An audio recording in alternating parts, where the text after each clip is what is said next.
Bismillahirrahmanirrahim. Assalamualaikum warahmatullahi wabarakatuh. Nama saya Muhammad Abi Januar dari kelas B Program Studi Ilmu Kesejahteraan Sosial dengan NPM 2021 011 01 00035. Di sini saya akan menjelaskan mata kuliah Pendidikan Kewarganegaraan dengan materi Undang-Undang Dasar 1945 pasca amandemen. Langsung saja kita memulai materi pada kali ini. Undang-Undang Dasar Negara Republik Indonesia tahun 1945 adalah nama resmi UUD 1945 yang telah diamandemenkan pada tahun 1999 hingga 2002. Sungguh pun undang-undang ini belum beberapa lama diamandemen, namun akhir-akhir ini, tepatnya pada tahun 2007, suara untuk melakukan perubahan atas Undang-Undang Dasar 1945 mulai mengemuka. Dipelopori oleh beberapa anggota DPD yang menuntut penambahan kewenangan agar DPD memiliki otoritas dalam memutus pembentukan undang-undang. Suara yang disusun oleh DPD ini pun akhirnya kandas karena tidak mendapat dukungan sepertiga anggota MPR sebagai syarat pintu masuk perubahan Undang-Undang Dasar. Kegagalan gerakan menuju perubahan Undang-Undang Dasar ini juga karena tidak adanya momentum yang kuat sebagaimana momentum perubahan Undang-Undang Dasar tahun 1999 hingga 2002 pada waktu itu. Pengunduran diri Presiden Soeharto pada tanggal 21 Mei 1993 yang diikuti runtuhnya sebuah mitos atau suatu pandangan yang sengaja dibangun oleh Presiden Soeharto pada waktu itu bahwa Undang-Undang Dasar 1945 bernilai keramat, merupakan titik awal momentum pergerakan lokomotif perubahan Undang-Undang Dasar. Tanpa momen yang kuat, wacana perubahan Undang-Undang Dasar akan tetap menjadi wacana. Isu perubahan Undang-Undang Dasar hanya akan berjalan di tempat. Bangsa Indonesia sebenarnya telah memiliki konstitusi sejak pra-kemerdekaan, yaitu pada masa kedudukan tentara Jepang. Konstitusi yang pertama adalah Hukum Dasar yang disahkan oleh BPUPKI. Kemudian pada 18 Agustus 1945, satu hari setelah pernyataan kemerdekaan, PPKI membentuk Undang-Undang Dasar yang diberi nama Undang-Undang Dasar Republik Indonesia, kemudian dikenal dengan sebutan UUD 1945. Pada tahun 1949, UUD 1945 diganti dengan Konstitusi RIS, dan satu tahun kemudian diganti UUD sementara 1950. Beberapa tahun kemudian UUDS itu diganti oleh UUD 1945 melalui keputusan Presiden yang dikenal dengan Dekrit Presiden 5 Juli 1959. Dengan demikian, Konstitusi Indonesia yang berlaku hingga sekarang ini adalah UUD 1945 atau dapat juga disebut dengan UUD Dekrit 1959. Konstitusi inilah yang mengalami amandemen. Hasil kuantitatif amandemen UUD 1945 sebagai amanat reformasi pada akhirnya dapat dituntaskan dalam perubahan keempat dengan nama resmi Undang-Undang Dasar Negara Republik Indonesia tahun 1945. Selanjutnya ditulis UUD 1945. Perubahan 4 kali UUD itu terdapat diperinci sebagai berikut. Yang pertama, perubahan pertama itu yang ditetapkan pada tanggal 19 Oktober tahun 1999 berhasil diamandemenkan sebanyak 9 pasal. Kedua, perubahan kedua yang ditetapkan pada tanggal 18 Agustus tahun 2000 telah diamandemenkan sebanyak 25 pasal. Perubahan ketiga yang ditetapkan pada tanggal 9 November tahun 1999 berhasil diamandemenkan sebanyak 23 pasal. Perubahan keempat, UUD 1945 yang ditetapkan pada tanggal 10 Agustus 2002 ini telah berhasil mengamandemenkan 13 pasal serta 3 pasal aturan peralihan dan 2 pasal aturan tambahan. Jadi jumlah total pasal UUD 1945 hasil perubahan pertama sampai ke 4 itu adalah 75 pasal.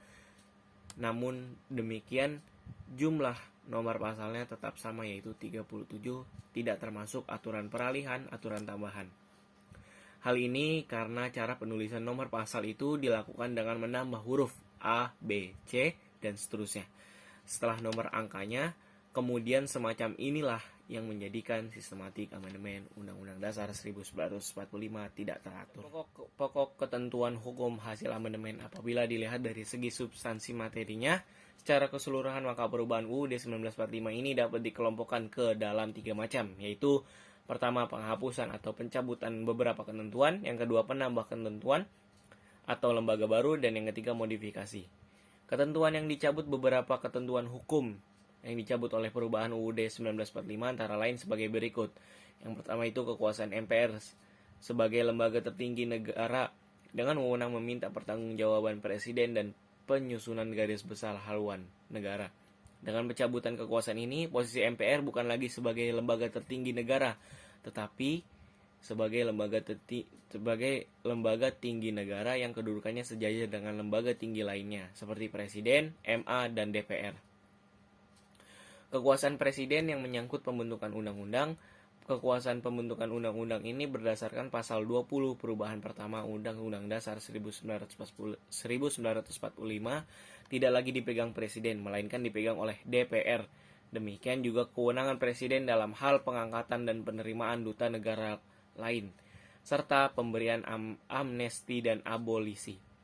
Kewenangan-kewenangan tersebut tidak lagi merupakan hak prerogatif Presiden, tetapi harus pertimbangan DPR dan penjelasan Undang-Undang Dasar 1945. Sebenarnya secara eksplisit tidak ada ketentuan yang mengatur tentang keberlakuan penjelasan dalam pasal Undang-Undang Dasar 1945.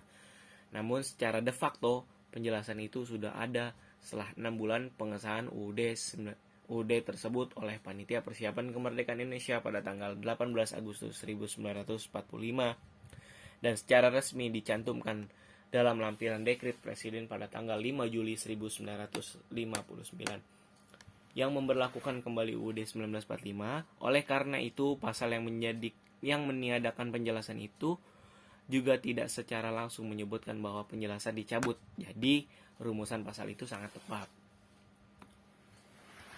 Kemudian ada ketentuan dan lembaga baru. Ketentuan atau lembaga baru yang diatur dalam perubahan Undang-Undang Dasar 1945 dapat disebut di sini antara lain, yang pertama itu DPD diatur dalam pasal 22C dan 22D UUD 1945 perubahan ketiga. Terus ada Mahkamah Konstitusi diatur dalam pasal 24C UUD 1945 perubahan ketiga. Kemudian Komisi Yudisial diatur dalam pasal 24B UUD 1945 perubahan ketiga. Kemudian Komisi Pemilihan Umum sebagai penyelenggaraan pemilihan umum diatur langsung dalam bab baru, bab 7B Undang-Undang Dasar 1945 pasal 22E. Sebelumnya diatur dalam Undang-Undang Bank Sentral yang sebelumnya hanya diatur dalam Undang-Undang, sekarang diatur dalam pasal 23D UUD 1945 perubahan keempat. Ketentuan dan lembaga yang dimodifikasi. Ketentuan-ketentuan yang merupakan modifikasi atas ketentuan atau lembaga lama yang diatur dalam perubahan UUD 1945 dapat disebut di sini antara lain. Yang pertama itu ada reposisi MPR yang merupakan modifikasi dari MPR lama, diatur dalam pasal 2 ayat 1 Undang-Undang Dasar 1945 perubahan keempat. Mengenai reposisi majelis ini akan diuraikan di bawah. Pemilihan presiden dan wakil presiden secara langsung oleh rakyat yang sebelumnya dipilih oleh MPR diatur dalam pasal 6A UUD 1945 perubahan ketiga. Pemilihan kepala pemerintahan daerah secara demokratis yang sebelumnya diusulkan oleh DPRD kepada presiden. Ketentuan hak asasi manusia sebagai penambahan dari ketentuan hak asasi lama diatur dalam pasal 28A sampai dengan 28J UUD 1945 perubahan kedua. Usul perubahan Undang-Undang Dasar dan pembatasan perubahan atas negara kesatuan merupakan penambahan tata Cara perubahan Undang-Undang Dasar diatur dalam ayat 1 dan 5 pasal 37 Undang-Undang Dasar 1945, perubahan keempat. Tinjauan beberapa ketentuan hukum baru dalam UUD 1945 setelah diamandemen dengan adanya ketentuan-ketentuan baru seperti disebut di atas, maka dapat dikatakan bahwa bangsa Indonesia telah melakukan suatu perubahan yang fundamental. Suatu terobosan baru di bidang ketatanegaraan menuju kepada suatu negara yang demokratis. Untuk lebih mengetahui bagaimana isi ketentuan-ketentuan tersebut secara singkat, akan dilakukan tinjauan terhadapnya. Mengingat banyaknya materi yang diatur dalam ketentuan-ketentuan di atas, maka dalam tinjauan ini hanya dibatasi pada beberapa hal yang dianggap penting, antara lain reposisi Majelis Permusyawaratan Rakyat, kemudian kekuasaan membentuk undang-undang yang merupakan representatif, kekuasaan legislatif, kemudian kekuasaan presiden yang menjalankan kekuasaan eksekutif, serta kekuasaan Mahkamah Agung, Mahkamah Konstitusi yang melaksanakan kekuasaan yudikatif, serta komisi yudisial. Poin pertama ada reposisi MPR, Majelis Permusyawaratan Rakyat atau yang sering kita sebut dengan MPR, Republik Indonesia dalam sidang tahunan 2002 telah melakukan langkah bijak dengan mengubah posisinya yang semula sebagai lembaga tertinggi negara dan pemegang sepenuhnya kedaulatan rakyat menjadi lembaga tertinggi biasa. Anggota MPR terdiri dari anggota Dewan Perwakilan Rakyat, anggota Dewan Perwakilan Daerah yang dipilih melalui pemilu. Anggota Dewan Perwakilan Daerah ini dapat dipandang sebagai pengganti utusan daerah yang dikenal dalam naskah asli UUD 1945 selain utusan golongan dan anggota Dewan Perwakilan Rakyat.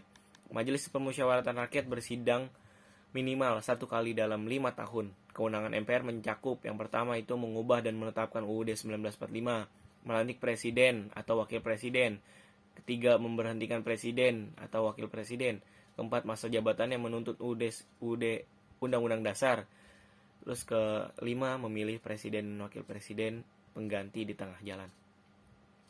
Kewenangan MPR tersebut sekilas nampak tidak ada perbedaan dengan kewenangan yang dimilikinya menurut naskah asli UUD 1945, namun jika dilihat dari sisi perbandingan antara rumusan pasal 1 ayat 2 naskah asli Undang-Undang Dasar 1945, maka akan jelas ditemukan bahwa telah terjadi pengurangan kekuasaan MPR, yaitu yang semula berdasarkan naskah sebagai pelaksanaan pemegang kedaulatan rakyat sepenuhnya, maka setelah amandemen ketiga tidak lagi sebagai pelaksana pemegang kedaulatan rakyat sepenuhnya. Dalam konteks ini, falsafah demokrasi Indonesia telah berubah. Demokrasi dijalankan harus mengikuti rel hukum sebagaimana yang dirumuskan dalam perubahan UUD 1945. Kedaulatan berada di tangan rakyat dan dilaksanakan menurut Undang-Undang Dasar. Dengan demikian demokrasi Indonesia yang akan ditata adalah demokrasi yang dibingkai dengan norma-norma konstitusi yang terdapat dalam UUD 1945. Poin kedua ada kekuasaan membentuk undang-undang.